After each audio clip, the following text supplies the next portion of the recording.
Sir Modi tour రాజకీయ comments. Modi గారి పర్యటన ఇప్పుడిప్పుడే సభ మొదలవుతున్నట్టుగా ఉంది. ఆయన చాలా ఘనంగా తెలుగుదేశం పార్టీకి సంబంధించి కూటమికి మంచి ఊపిచ్చే విధంగా వచ్చారు. ఆయన సూపర్ జిఎస్టీ సూపర్ ఇది అనే పద్ధతిలో పెట్టారు. అంటే దేశం అంతటి మీద కూడా ఇది ఆంధ్రప్రదేశ్లో ఇది చేస్తున్నారంటే ఒక విధంగా చంద్రబాబు రాజకీయ దౌత్యం బాగా ఫలించినట్లు లెక్క. ఆ వచ్చి రాగానే లోకేష్ను చూసి ఏం లావు తగ్గేవో అది ఇది అని ఇలా జోకులేసాడంట. ఈ మధ్య ఆయన ఎక్కువగా లోకేష్తో కనెక్ట్ అవుతున్నారు కదా. రెండోది పవన్ కళ్యాణ్ కూడా ఈ మధ్య కనిపించట్లేదంటే అక్కడ ఆయన కూడా సాంప్రదాయ వస్త్రధారణలో అక్కడ కనబడ్డారు. చాలా భారీ ఏర్పాట్లు. దీని అంతటి ద్వారా తెలుగుదేశం పార్టీ కూడా కేంద్రానికి మేము మంచి కీలకమైన మద్దతుదారులుగా ఉన్నాము అనే ఒక సంకేతం పంపే ప్రయత్నం కూడా గట్టిగా చేస్తున్నట్టు కనిపిస్తుంది.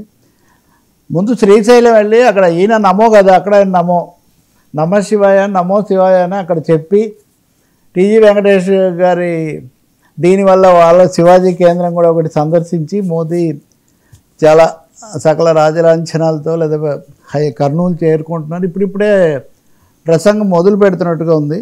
లేటెస్ట్ కామెంట్స్ ఆయన ఒకటి బీహార్ ఎన్నికలు వీటన్నిటి మీద ఎక్కువగా ఇప్పుడు దృష్టి ఉంది. అక్కడి నుంచి ఇక్కడికి వచ్చాడు. అక్కడ కూడా చాలా తీవ్ర స్థాయిలో దాడి చేశాడు. తను తీసుకున్నటువంటి ఈ చర్యలు ఆర్థికంగా ఇప్పుడిప్పుడే నడుస్తుందన్నమాట. అది ఐ థింక్ కాసేపట్లో మనకు ఆ కామెంట్స్ అవి రావచ్చు. కానీ ఆర్థికంగా మటుకు మేము చాలా దూసుకుపోతున్నాము. భారతదేశం చాలా బ్రహ్మాండంగా జిఎస్టీ అయిన తర్వాత దీనివల్ల కొనుగోలు శక్తి ప్రజలకు చాలా చౌకగా ఇవి రావడం వల్ల ఆర్థిక వ్యవస్థ ఇంకా పుంజుకుంటుంది అన్నది ఆయన యొక్క ఉందా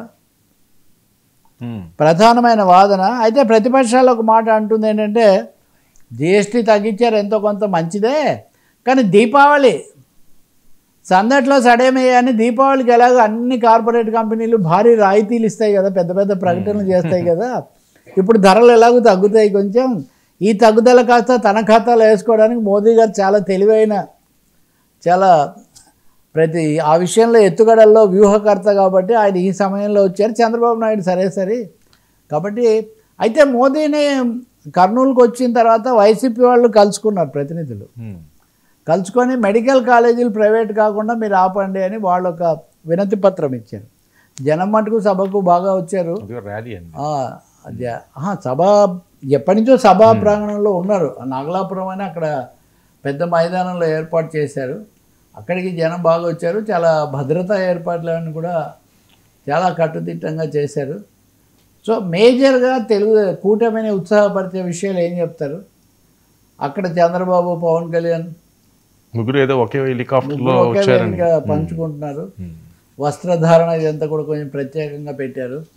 ఫోటోలు కూడా ఒకే ఫ్రేమ్లో మోదీ ఇప్పుడు ఆల్రెడీ వాళ్ళు ఆ ఫ్రేమ్లో ఇరుక్కుపోయారు. ఇంకా దాంట్లో ఇంకేమీ ఆ ఫ్రేమ్ నుంచి బయటకు వచ్చే అవకాశం కూడా ఏమీ లేదు. కానీ మోదీ ప్రధానమైన రాయితీలు ప్రకటిస్తారని 13,000 కోట్ల రూపాయల విలువైన అభివృద్ధి పనులు, వాటిలో కొన్ని చంద్రబాబు సొంత జిల్లా అయిన చిత్తూరు జిల్లాకు సంబంధించినవి కూడా కొన్ని ఉన్నాయి. ఇది రాయలసీమ అనే కోణం. ఒక విధంగా దీన్ని రాయలసీమ మీద కూటమి ఫోకస్ అని మనం భావించవచ్చు. ఎందుకంటే ఎంత చెప్పినా జగన్మోహన్ రెడ్డికి వైసీపీకి రాయలసీమ ముఖ్యమైనది కాబట్టి మన ఉత్తరాంధ్ర ఇప్పుడు రాయలసీమ అంటే బెల్ట్లు ఇట్లా కార్యక్రమాలు కూడా ఎక్కువ రాయలసీమలో ఎక్కువగా పెడుతున్నారు, మహానాడుతో సహా. బీజేపీ వాళ్ళు కూడా అది వరకే రాయలసీమకు ఒక ప్రణాళిక అని ఇవన్నీ కూడా ప్రకటించారు. ఇప్పుడు హైకోర్టు గురించి మోదీ ఏమన్నా ప్రకటన చేస్తారా? హైకోర్టు కర్నూలులో పెట్టాలని, హైకోర్టు పెట్టకపోయినా కనీసం బెంచ్ పెడతామన్నారు. ఇవి రెండు కూడా జరగలేదు. బనకచర్ల గురించి చంద్రబాబు నాయుడు పదే చెప్తున్నారు. ఈ బనకచర్ల గురించి అనేక అభిప్రాయాలు ఉన్నప్పటికీ కూడా సో బనకచర్లకు సహాయం చేస్తామని స్టేజ్ మీదకి వచ్చారు.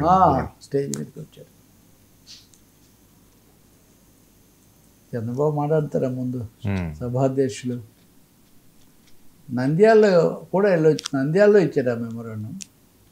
కర్నూలులో దిగి అక్కడికి వెళ్ళారు. సమీకరణ బాగా చేశారు, భారీగా చేశారు. వ్యాపార వర్గాలను కూడా అంటే జిఎస్టీ అనేది వాళ్ళకి సంబంధించింది కాబట్టి వ్యాపార వర్గాలను వీళ్ళ మీద కూడా ఫోకస్ పెట్టారు. చూద్దాం సార్ ప్రధానమంత్రి గారు ఏం మాట్లాడుతున్నారు.